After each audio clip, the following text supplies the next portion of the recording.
Aujourd'hui, je vais te raconter le résumé du film d'action Shelter de 2026.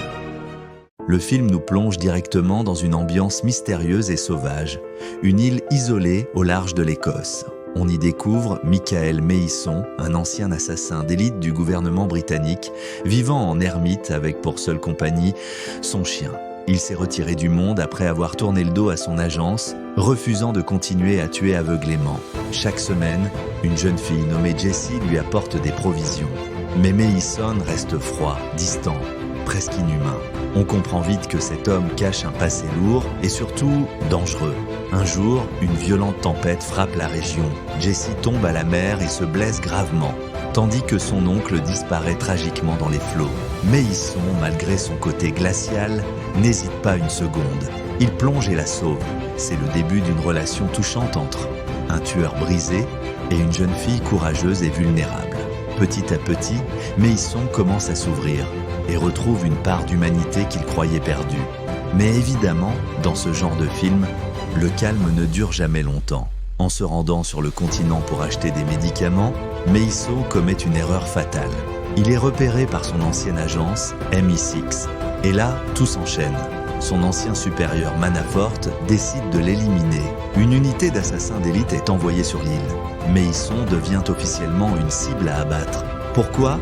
Parce qu'il a trahi les règles du système, en refusant de tuer un innocent et en révélant un programme secret ultra dangereux.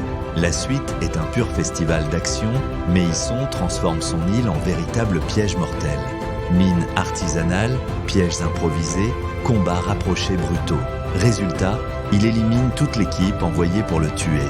Mais il comprend vite une chose. Jessie ne sera jamais en sécurité tant qu'il est en vie. Mehisson décide de fuir avec Jessie. Commence alors une course-poursuite intense, refuge dans une ferme isolée, attaque surprise d'un assassin redoutable, Workman, poursuites en voiture, trahison et embuscade. Le danger est partout. Il rencontre là même un ancien allié, créateur d'un système de surveillance ultra avancé, preuve que Mehisson était impliqué dans des opérations bien plus grandes qu'on ne l'imaginait. Dans une scène explosive, Mehisson se rend dans une boîte de nuit pour organiser la fuite de Jessie. Et là, boum, les agents débarquent. Résultat, fusillade massive, combat ultra nerveux, Mehisson libre comme tout le monde. Finalement, il réussit à envoyer Jessie en sécurité vers l'Espagne. Mais lui reste derrière, parce qu'il sait que tout doit se terminer. Mehisson part affronter son passé une bonne fois pour toutes. D'abord, il affronte Workman dans un combat brutal, recarnu et le tue.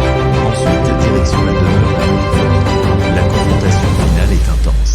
Dialogue sur la loyauté, opposition entre humanité et obéissance, tension maximale. Et là, Mehisson met fin à tout en éliminant son ancien chef. Quelques mois plus tard, Jessie vit désormais en Espagne, saine et sauve. Elle reçoit un petit objet symbolique, une pièce d'échec. Mehisson l'observe de loin, sans se montrer. C'est discret, mais puissant. Il veille toujours sur elle